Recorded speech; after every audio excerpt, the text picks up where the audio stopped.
नमाज की बरकत। गांव नूरपुर में एक नेकदिल नौजवान हमजा रहता था। वह अपने वालिद की हर बात मानता और अच्छे कामों में दिलचस्पी लेता, लेकिन एक परेशानी थी, वह नमाज में सुस्ती करता था। उसकी वालिदा उसे प्यार से समझाती, लेकिन वह हमेशा कहता, अम्मी अभी मैं जवान हूँ, बाद में पाबंदी से पढ़ूंगा। एक दिन गांव में एक नेक बुजुर्ग हजरत अब्दुल रहमान शाह साहब तशरीफ लाए। वह लोगों को दीनी बातें बताते और सब अदब से उनकी बातें सुनते। हमजा के दोस्तों ने कहा, चलो शाह साहब की मजलिस में चलते हैं। हमजा पहले हिचकिचाया, लेकिन फिर चला गया। जब वह मजलिस में पहुंचा तो शाह साहब फरमा रहे थे, बेटा नमाज सिर्फ एक फर्ज नहीं बल्कि अल्लाह से मोहब्बत का इजहार है। जो नमाज नहीं पढ़ता उसकी रूह बेनूर हो जाती है, लेकिन जो मोहब्बत से नमाज पढ़ता है उसके चेहरे पर जन्नत की रोशनी झलकती है। यह बात हमजा के दिल में उतर गई।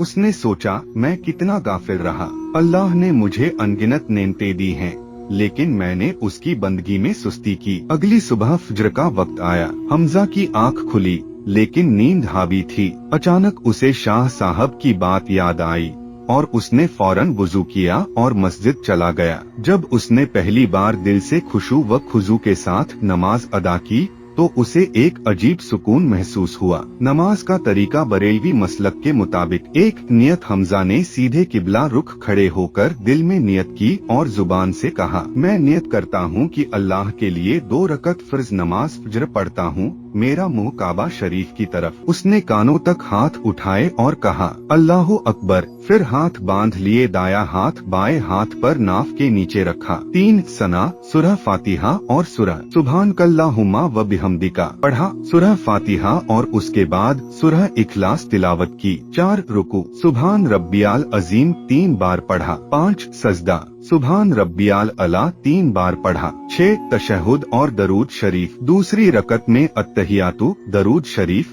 और अल्लाहुम्मा अजलनी मिन तव्वाबीन दुआ पढ़ी। 7 सलाम, अस्सलामु अलैकुम व रहमतुल्लाह कहते हुए पहले दाईं और फिर बाईं तरफ सलाम फेरा। जब हमजा ने नमाज खत्म की तो उसके दिल में एक खुशी की लहर दौड़ गई। यह कैसा नूरानी एहसास है, उसने सोचा। अब वह हर नमाज वक्त पर पढ़ने लगा। जल्द ही गांव के लोग उसकी नेकी की मिसाल देने लगे और उसकी जिंदगी में बरकतें आने लगी। नमाज सिर्फ एक इबादत नहीं बल्कि अल्लाह का खास तोहफा है जो हमें दुनिया और आखिरत में कामयाब बनाता है। जब दिल से नमाज अदा की जाए तो जिंदगी में नूर, सुकून और बरकत आती है। क्या आप भी हमजा की तरह अपनी नमाज में बेहतरी लाना चाहेंगे?